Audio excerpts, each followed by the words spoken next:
Hello, and welcome to today's video. The polish today is House of Hades by Mooncat. This is such a melancholic blue. If deep reds that border on black are vampy, then this is their blue counterpart. Also, thanks, Linray, for putting this on your favorite Halloween polish list.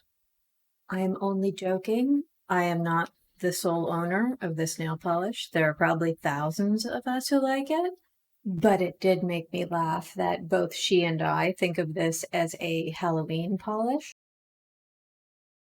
As you'll be able to see in the first coat, this polish is a tricky one. I think the formula is fine. However, this polish is not made for layering. It is very hard to get even in one coat because a lot of the look of the polish comes from the small flakes, and those flakes just do not spread out evenly. My swatch is not an anomaly. This is what it is like to apply this polish. Although my cuticle line is my own fault, but in terms of the evenness of the coat, this is typically how the polish performs. Another surprising aspect of this polish is that it is way more textured than you might think. I do not use a smoothing top coat for any other flake polish that I have, but this one needs it. One coat of quick dry top coat leaves more of a leathery surface behind. If you want an actually smooth nail, you will need either 2 coats of top coat or a smoother and a top coat. I went for 2 top coats here, but in retrospect, I already had the smoother out for my other hand, so I'm not really sure why I didn't just use it for House of Hades as well. I'm not sure how well this is going to show in my other footage, so I'm going to mention it here. This polish has a violet base, but those flakes are very much that beautiful cobalt or sapphire blue. Most of the look of this polish will be that sapphire blue. However, when you see this in person, you will just see like the slightest halo of that violet base poking around the edges of the flakes and the manicure. It's a subtle look to the violet, but it is there. My first coat was probably too thin, which is probably why I struggled to get it over the lip of my nail at the end there. But I probably got too much on the second coat. I can't find a happy middle today.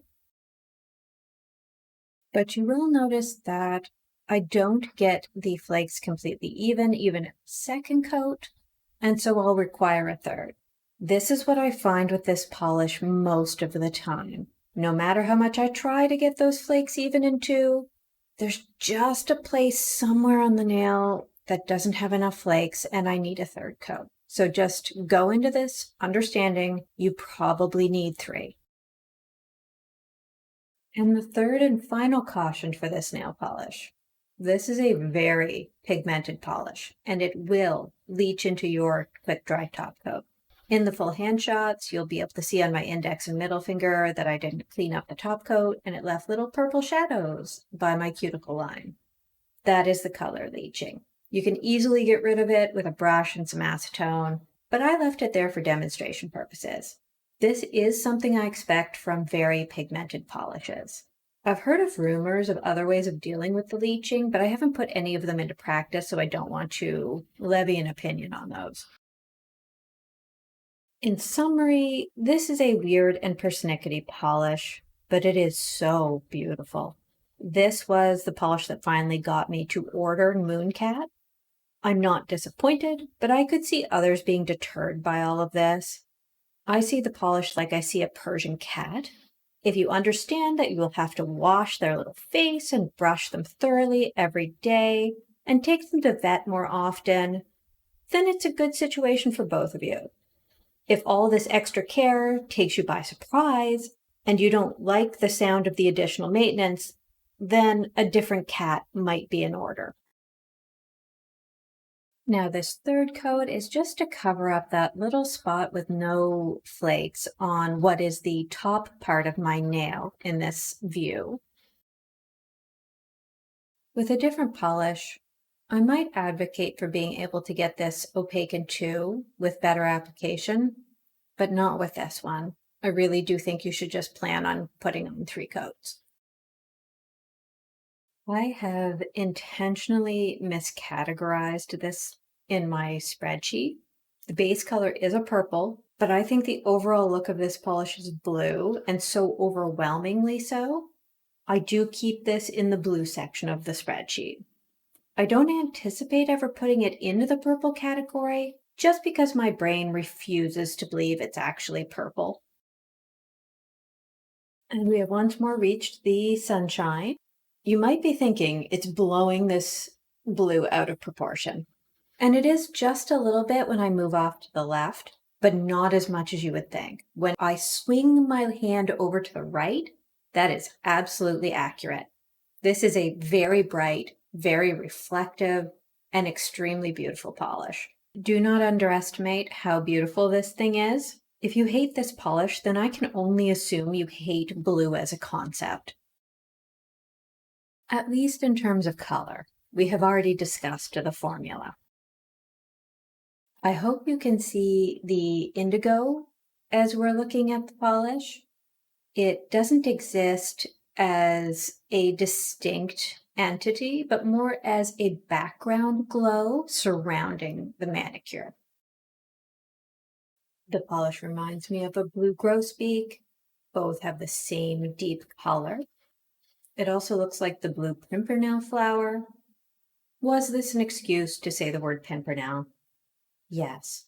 And I will absolutely write more silly words into my scripts because I just want to say silly words. But also, the flower is this color. I think another good representation would be the grape hyacinth with its tiny little round petals. This polish really is an amazing spectacle. It looks like it is its own light source, like a blue flame.